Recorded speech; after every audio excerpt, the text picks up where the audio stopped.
Hi friends, welcome to Jaya diary. நான் இன்றைக்கி உங்களுக்கு கருவாட்டு குழம்பு செஞ்சு காட்ட போகிறேன். அதுக்கு ஒரு பேனில் கடுகு, சீரகம், வெந்தயம் போட்டு கருவேப்பிலை, பூண்டு, பச்சை மிளகா, 2 பெரிய வெங்காயம் போட்டு நல்லா வதக்கி விடணும். அதுக்கப்புறம் 2 தக்காளி பழம் போட்டு தேவையான அளவுக்கு உப்பு போட்டு மூடி போட்டு நல்லா வதக்கி விடணும். அதுக்கப்புறம் நீல வாக்கில் கட் பண்ண கத்திரிக்காய் 200 கிராம் எடுத்துக்கணும். ஒரு உருளைக்கிழங்கு 2யும் போட்டு நல்லா வதக்கி விட்டதுக்கப்புறம் 2 ஸ்பூன் குழம்பு மசாலா பொடி, 1 ஸ்பூன் மிளகாய்த்தூள், 1 ஸ்பூன் மல்லித்தூள், மஞ்சத்தூள் போட்டு நல்லா வதக்கி விடணும்.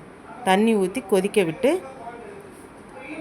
10 துண்டு கருவாடு போட்டு கொதிக்க விட்டு மூடி போட்டு கொஞ்சம் நேரம் வேக விடுங்க.